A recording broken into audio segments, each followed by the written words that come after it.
Sekarang kita kembali lagi diperlihatkan dengan Xiao Yan yang pada saat ini menatap ke arah klon dari tubuh dewa asli. Pada saat yang bersamaan Xiao Yan menemukan adanya tas kulit yang sebenarnya merupakan sebuah harta karun. Itu adalah sesuatu yang tersisa setelah kelahiran dari tubuh dewa asli. Tubuh dewa asli ini abadi sementara tas kulit ini adalah tempat terbaik untuk penyembuhan. Xiao Yan juga dapat merasakan adanya banyak makhluk hidup yang tidak terhitung jumlahnya yang terhubung ke kulit. Xiao Yan berjanji kepada semua orang yang berada di sini bahwa ketika Xiao Yan berhasil, Xiao Yan akan kembali membangunkan semua orang. Namun Xiao Yan tidak terburu-buru karena Xiao Yan pada saat ini masih harus terus berlatih. Meskipun Xiao Yan sudah mendapatkan klon yang begitu kuat, namun latihan Xiao Yan ini tidak bisa ditinggalkan. Setelah pelatihan ini selesai barulah Xiao Yan akan sepenuhnya membebaskan semua orang.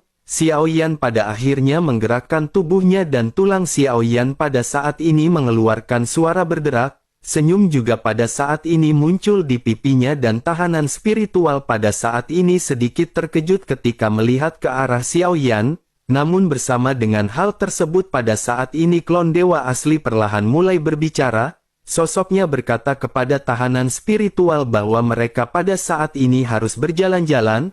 Tahanan spiritual pun sedikit terkejut dan berkata bahwa Tuan Dewa Asli memang tidak terkalahkan di dunia. Oleh karena itu dirinya akan pergi kemanapun mereka pergi. Klon Dewa Asli ini pun segera berkata bahwa mereka pada saat ini akan pergi dan mengguncang tempat hukuman dewa ini. Setelah selesai berbicara, klon dari dewa asli segera muncul di sebelah Xiao Yan. Sosoknya berkata sebelum itu sosok ini harus bangun.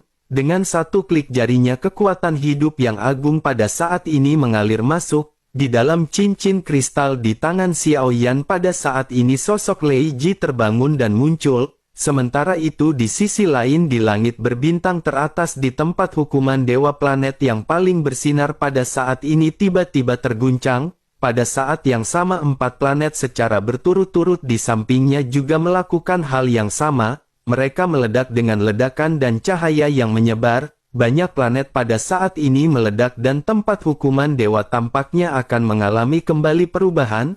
Bersamaan dengan hal tersebut sebuah suara juga bergema di langit berbintang di lantai atas tempat hukuman dewa. Suara tersebut berkata bahwa ini adalah pembalasan. Seseorang telah keluar dari tempat tersembunyi para dewa. Mendengar pemberitahuan tersebut pada saat ini semua orang benar-benar memancarkan ekspresi kengerian. Ada beberapa orang yang pada saat ini seketika berkumpul. Tirai cahaya besar juga tiba-tiba muncul di atas langit berbintang di lantai paling atas. Pemandangan di tirai cahaya ini adalah pintu keluar dari lubang hitam di tempat tersembunyi para dewa. Semua utusan dan semua orang yang berada di langit berbintang pada saat ini melihat ke tirai tipis yang besar. Mata mereka semua dipenuhi dengan sedikit getaran ketika menatap apa yang tersaji di layar cahaya. Salah seorang di antara mereka mendesis dingin dan bertanya-tanya, mungkinkah itu adalah Xiao Feng? Mungkah itu ada buronan yang memasuki tempat tersembunyi para dewa ratusan tahun yang lalu?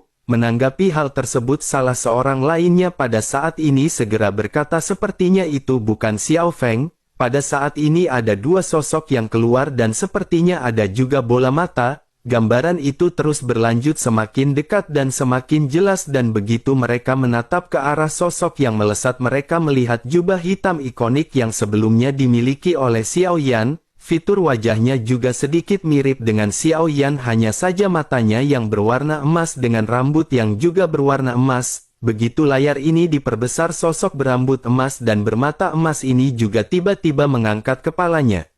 Tatapannya pada saat ini seolah-olah menembus langit berbintang menatap ke arah layar cahaya. Bersamaan dengan hal tersebut gambaran juga pada saat ini berhenti tiba-tiba dan tirai cahaya terdistorsi sebelum akhirnya runtuh. Para utusan yang melihat hal ini benar-benar terkejut sebelum akhirnya tanpa sadar bergumam apakah formasi hukuman dewa ini telah kembali dipatahkan. Bersamaan dengan hal tersebut sebuah pemberitahuan juga pada saat ini segera melonjak di atas langit berbintang. Suara tersebut berkata bahwa formasi hukuman dewa lapis kedua dari 9 lapisan penghalang telah dipatahkan.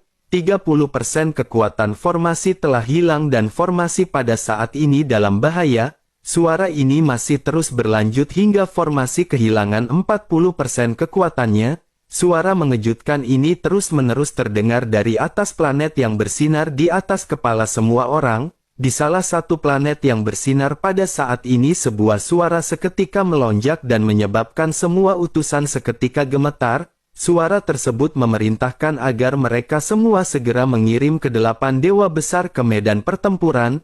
Mereka harus menemukan orang-orang ini dan menghabisi orang-orang ini secara langsung. Bersamaan dengan suara tersebut yang terdengar pada akhirnya lebih dari 100 bahtera besar muncul di antara 4 bintang. 8 dewa pada saat ini segera mengirim pesan tanpa ragu-ragu. Masing-masing di antara mereka pada saat ini membawa ribuan utusan dan mereka semua segera melesat. Bersamaan dengan hal tersebut pada saat ini ada 3 bayangan yang berdiri di atas langit berbintang. Mereka semua pada saat ini memandang ke arah para utusan yang baru saja berangkat dengan ekspresi serius. Salah seorang di antara mereka pada saat ini segera berkata bahwa dikabarkan ada makhluk hidup yang kuat di tempat para dewa ini. Kedua sosok itu adalah seorang pria dan seorang wanita. Namun pada saat ini sosok yang keluar bukanlah orang yang dicari yang memasuki tempat hukuman para dewa ratusan tahun yang lalu.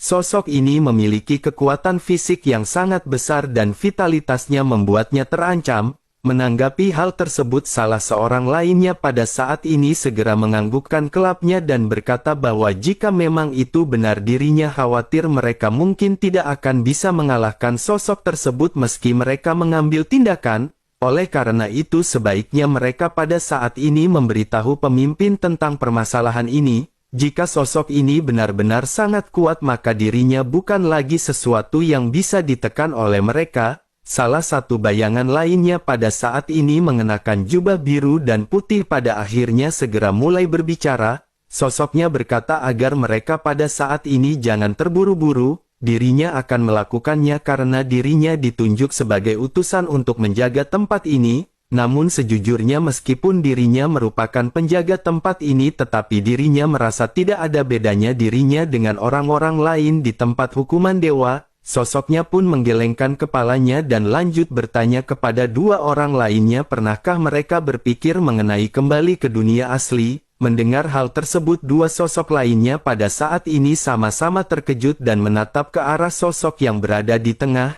Salah satu di antara mereka berteriak kepada sosok yang baru saja berbicara yang ternyata adalah Li Zhu. Sosoknya berkata apa yang pada saat ini dipikirkan oleh Li Zhu. Li Zhu pun perlahan menoleh menatap ke arah bayangan yang bernama Fang Yi.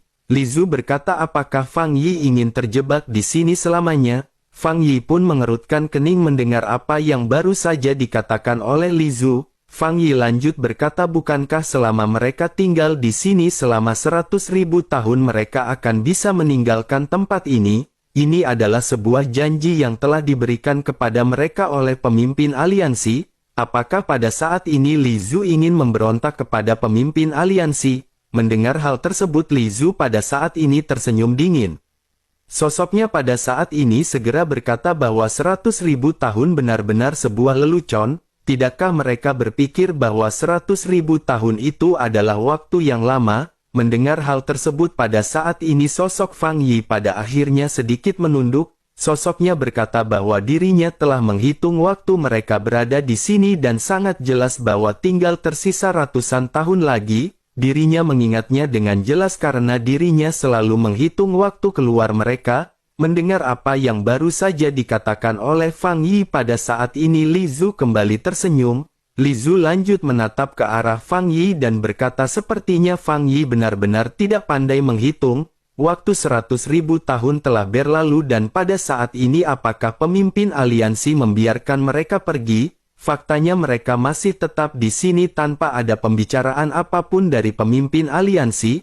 Mendengar hal tersebut Fang Yi pada saat ini berhenti sejenak dan keringat seketika mengucur di dahinya. Fang Yi pada saat ini kembali menghitung dengan cermat dan tiba-tiba dirinya menyadari bahwa 100.000 tahun benar-benar telah berlalu. Tampaknya karena waktu yang sangat lama pada akhirnya membuat mereka benar-benar tidak menyadari waktu terus berjalan. Sementara itu Li Zhu pada saat ini menatap ke kejauhan dan mulai lanjut berbicara.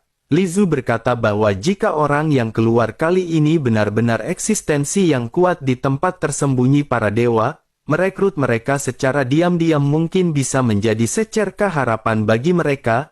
Mendengar apa yang dikatakan oleh Li Zhu, dua sosok di sampingnya pada saat ini pada akhirnya mulai menjadi semakin tenang. Fang Yi juga pada saat ini tidak membantah tetapi sepertinya sudah menyetujuinya. Pada akhirnya Fang Yi segera bertanya jika begitu permasalahannya apa yang harus mereka lakukan. Li Zhu pun berkata perlahan bahwa mereka bisa membiarkan orang ini membuat keributan. Semakin besar keributannya maka hal tersebut akan semakin baik. Selain itu mereka juga harus mengirim seseorang untuk memberitahu aliansi bahwa kehadiran orang yang kuat telah muncul. Mereka harus meminta pemimpin untuk menekan sosok tersebut tetapi ketika pemimpin datang mereka harus mengambil tindakan tetapi mereka tidak akan melawannya. Mendengar apa yang dikatakan oleh Li Zhu, sosok yang berada di sampingnya pada saat ini seketika terkejut. Dirinya menyadari apa yang dimaksud oleh Li Zhu dan pada saat ini segera mulai berbicara. Sosoknya bertanya apakah yang dimaksud oleh Li Zhu adalah mereka membantu orang ini membunuh pemimpin. Li Zhu pun mengangguk sedikit dan kedua sosok di sampingnya pada saat ini seketika terkejut. Sementara itu sosok yang baru saja berbicara segera berkata bahwa bahkan jika orang ini sangat kuat dirinya pasti bukan tandingan dari pemimpin aliansi. Jika pemimpin aliansi mengetahui rencana mereka bukankah mereka benar-benar akan mati mengenaskan? Li Zhu pada akhirnya memandang ke arah sosok di sampingnya yang bernama Qiu Yi. Sosoknya lanjut bertanya apakah Qiu Yi tahu betapa kuatnya keberadaan orang di tempat tersembunyi ini. Qiu Yi pun terdiam sementara Li Zhu pada saat ini memandang ke arah Qiu Yi sambil menyipitkan matanya. Li Zhu kembali berkata dengan dingin bahwa orang ini adalah eksistensi yang bahkan dewa jahat dan yang mulia tidak bisa menghadapinya. Jika dirinya mengambil tindakan pemimpin aliansi mungkin bukanlah lawannya. Menurut Qiu Yi apakah pemimpin aliansi memiliki kekuatan yang seperti itu? Qiu Yi akan tahu jika Qiu Yi mencoba menghadapi sosok tersebut. 8 dewa besar pada saat ini telah pergi dan dirinya yakin tidak satu pun di antara mereka yang akan bisa bertahan. Baik ekspresi Qiu Yi maupun Fang Yi pada saat ini sedikit terkejut tetapi pada saat ini mereka masih terdiam. Namun setelah beberapa saat Qiu Yi pada akhirnya segera berkata dengan dingin.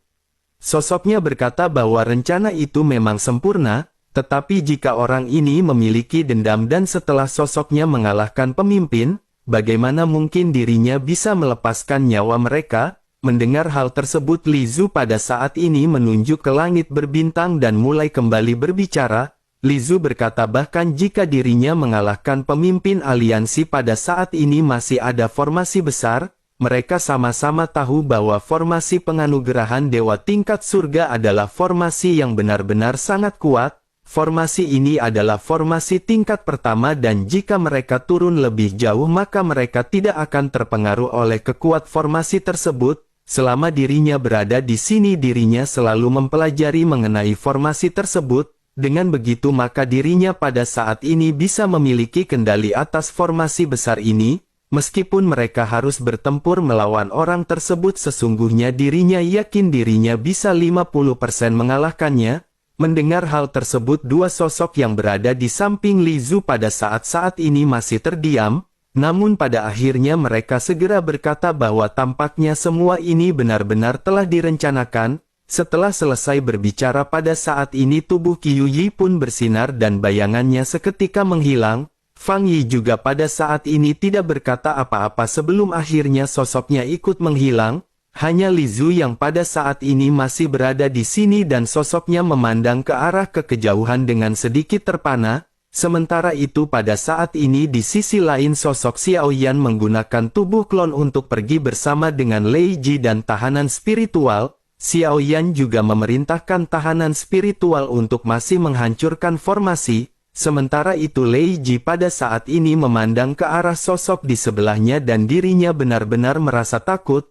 Lei Ji merasa asing dengan sosok tersebut dan pada saat ini tubuh Lei Ji sedikit bergetar. Sementara itu Xiao Yan yang pada saat ini menempati klon dari dewa asli segera melihat sekeliling. Xiao Yan melihat banyak meteorit yang terbang dengan kecepatan lambat. Xiao Yan pada saat ini juga duduk bersila di atas meteorit dan tidak pernah pergi jauh. Xiao Yan yang berada di dalam klon pada saat ini segera berkata, mungkinkah mereka masih menunggu Xiao Yan? Bersamaan dengan Xiao Yan keluar dari tanah tersembunyi para dewa, banyak orang yang ditempatkan di sini menunggu Xiao Yan akhirnya bergegas. Banyak sosok pada saat ini berkumpul dan pada saat ini salah seorang di antara mereka segera berkata bahwa orang yang keluar ini bukanlah Xiao Feng. Dalam waktu sesaat tempat yang tadinya kosong pada saat ini dipenuhi dengan lebih dari belasan sosok. Salah seorang di antara mereka pada saat ini memberanikan diri untuk menghampiri Xiao Yan.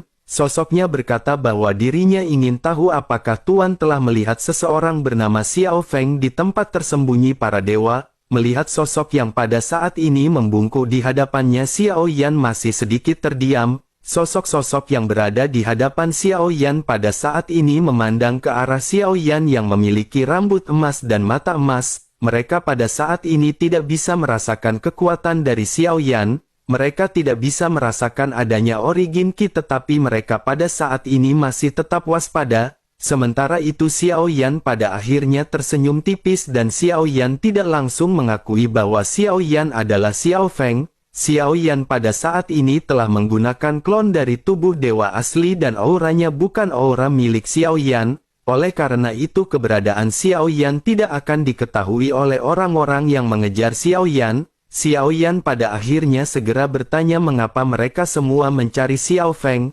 Salah seorang di antara mereka pada saat ini segera berkata dengan ekspresi jijik di wajahnya.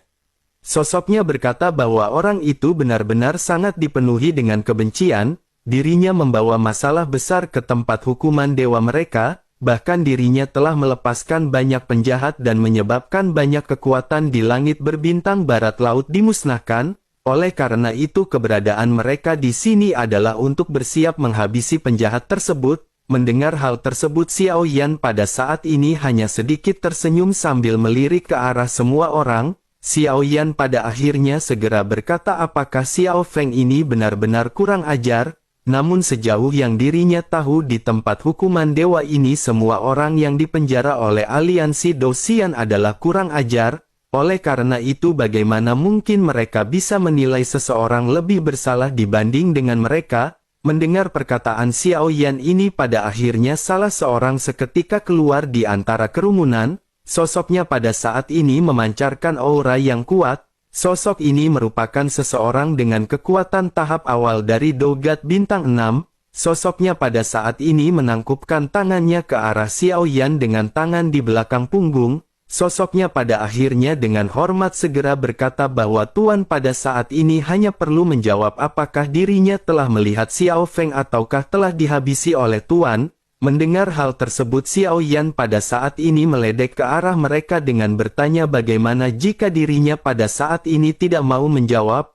Ekspresi semua orang pada saat ini berubah menjadi suram tetapi wajah sosok Dogat Bintang 6 ini seketika mengerutkan kening. Sosoknya menyadari bahwa meskipun tidak ada origin Qi yang bisa dirasakan, tetapi orang ini keluar dari tempat tersembunyi para dewa dan kekuatannya tentu saja tidak bisa dinilai. Oleh karena itu sosok tersebut pada saat ini masih dengan hormat segera kembali berbicara kepada Xiao Yan. Sosoknya berkata jika Tuan tidak mau menjawab maka mereka hanya bisa menyerah. Dirinya benar-benar tidak tahu bagaimana cara mereka bisa menyinggung perasaan Tuan hingga Tuan tidak mau menjawab. Mereka semua di sini tidak memiliki pilihan lain dan mereka terpaksa berada di tempat ini. Aliansi Dosian telah menutupi langit dengan satu tangan dan jika mereka berkata seseorang telah bersalah, maka mereka benar-benar akan bersalah tidak peduli mereka bersalah atau tidak. Mereka hanya menjanjikan bahwa setiap orang yang bersalah akan bisa pergi setelah menjalani misi. Oleh karena itu apakah ada yang salah dengan mereka jika mereka ingin pergi? Mereka menjalankan semua ini hanya agar mereka bisa pergi dari tempat ini. Mendengar hal tersebut Xiao Yan pada akhirnya sedikit tertegun. Mata Xiao Yan pada saat ini menunjukkan keseriusan dan Xiao Yan mulai berpikir, semua orang yang mengejarnya benar-benar bukan karena serakah dan ingin menghabisi Xiao Yan. Faktanya alasan sebenarnya adalah mereka benar-benar hanya ingin menyelamatkan hidup mereka sendiri. karena kurangnya sumber daya maka mereka pada saat ini tidak memiliki pilihan lain. Xiao Yan menyadari bahwa ini semua bukan salah mereka dan mereka melakukan segalanya hanya untuk tetap hidup. Xiao Yan akhirnya segera bertanya dengan tenang kepada Dogat Bintang 6 kejahatan macam apa yang dirinya lakukan hingga dirinya dikirim ke tempat ini. Dogat Bintang 6 ini pun seketika sedikit terdiam sebelum akhirnya perlahan mulai menjelaskan kepada Xiao Yan. Sosoknya berkata bahwa dirinya juga merupakan seorang jenderal di aliansi Dou-Xian. Sejak kematian Yang Mulia aliansi Dou-Xian telah mengalami perubahan yang sangat besar dan semua orang yang dulunya bertanggung jawab atas aliansi Dou-Xian mereka semua dikirim ke sini satu demi satu dan terjebak di tempat ini untuk selamanya. Xiao Yan pun mengerutkan kening ketika mendengarkan penjelasan dari Dogat Bintang 6 ini. Xiao Yan berpikir bahwa mereka yang dipenjara di tempat hukuman dewa ini mungkin hanya melakukan satu kejahatan. Selain itu Xiao Yan juga berpikir sepertinya kesalahan mereka hanyalah tidak mematuhi penguasa baru dari aliansi Dou-Xian. Niat membunuh pada akhirnya tiba-tiba muncul di mata Xiao Yan dan Xiao Yan pada saat ini segera bertanya apakah itu saja. Xiao Yan pada saat ini merasakan adanya rasa penyesalan di dalam hatinya karena Xiao Yan dengan bodohnya telah membantai begitu banyak orang, meskipun tidak semua di antara mereka berasal dari aliansi Dou-Xian, namun mereka semua benar-benar sangat terpaksa melakukan apa yang diperintahkan oleh orang-orang utusan dari tempat hukuman para dewa. Sementara itu Dogat Bintang 6 pada saat ini menganggukkan kepalanya dan semua orang pada saat ini terdiam. Xiao Yan pada saat ini masih sedikit merenung dan tanpa sadar Xiao Yan pada saat ini menggertakkan giginya. Xiao Yan pun bergumam sepertinya orang yang bermarga jin di aliansi Dou-Xian menggunakan banyak trik untuk mengendalikan aliansi Dou-Xian. Bersamaan dengan Xiao Yan yang pada saat ini sedikit merenung pada akhirnya tiba-tiba riak muncul di kehampaan. Seluruh langit berbintang terguncang oleh kehadiran dari banyak bahtera ini. Untuk sesaat retakan besar di langit berbintang pada saat ini muncul di langit yang sangat gelap. Ekspresi semua orang yang berada di sini juga seketika berubah drastis dan hanya Xiao Yan serta kelompoknya yang pada saat ini masih tetap terlihat tenang. Xiao Yan perlahan mengangkat kepalanya dan menatap ke arah bahtera yang tidak terhitung jumlahnya dengan tatapan tenang dan tanpa rasa panik. Sementara itu orang-orang yang sebelumnya berhadapan dengan Xiao Yan pada saat ini berpencar. Dogat Bintang 6 juga pada saat ini bersiap untuk pergi tetapi Xiao Yan segera mulai berbicara. Xiao Yan berkata agar dirinya pada saat ini menunggu sejenak karena dirinya perlu memastikan sesuatu. Dogat Bintang 6 itu pun seketika terdiam sebelum akhirnya menoleh ke arah Xiao Yan dan kembali menatap ke arah bahtera dengan ngeri. Namun Xiao Yan pada saat ini menatapnya dengan sedikit tersenyum sebelum akhirnya berkata agar Dogat Bintang 6 ini jangan khawatir, dirinya berada di sini dan dirinya akan melindungi Dogat Bintang 6 apapun yang terjadi. Setelah selesai berbicara pada akhirnya Dogat Bintang 6 itu pun melirik ke arah Xiao Yan dengan sedikit curiga. Tentu saja sosoknya pada saat ini tidak memihak kepada siapapun dan pada saat ini dirinya tidak percaya kepada siapapun, namun pada saat ini tubuhnya tidak bisa bergerak dan dirinya hanya menatap ke arah Xiao Yan dengan penuh keraguan. Bersamaan dengan hal tersebut pada akhirnya ratusan bahtera pada saat ini perlahan mendekat ke arah Xiao Yan. Sementara itu Xiao Yan pada saat ini segera berbicara perlahan kepada Lei Ji. Apakah Lei Ji takut? Xiao Yan pada saat sebelumnya tidak secara langsung menjelaskan identitasnya kepada Lei Ji. Xiao Yan juga sengaja menyembunyikan identitas tersebut karena Xiao Yan telah melihat sikap hormat dari tahanan spiritual yang lucu. Xiao Yan pada saat ini benar-benar ingin melihat ekspresi Lei Ji ketika berhadapan dengan tubuh dewa asli. Lei Ji pada saat ini yang mendengar namanya dipanggil pada akhirnya langsung bereaksi. Sosoknya membungkuk sedikit sebelum akhirnya segera berbicara dengan lembut.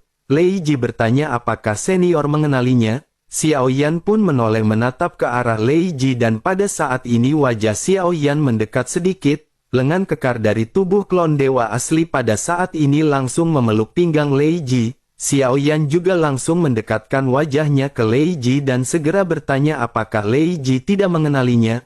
menyadari hidung mereka yang saling berhadapan dan bibir yang hampir bersentuhan. Lei Ji pada saat ini segera mendorong Xiao Yan dan sedikit mundur.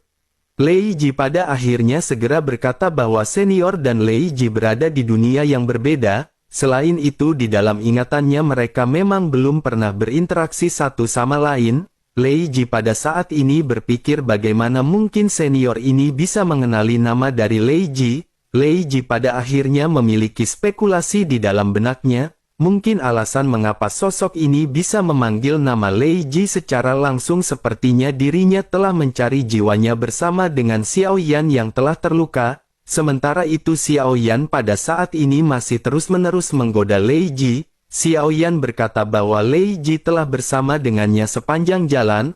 Oleh karena itu bagaimana mungkin bisa Lei Ji berkata bahwa mereka tidak pernah bertemu? Mendengar hal tersebut Lei Ji pada saat ini segera memiliki ekspresi yang serius. Lei Ji pada akhirnya segera berkata bahwa sepertinya senior telah menggeledah jejak jiwa dari ingatan Xiao Feng.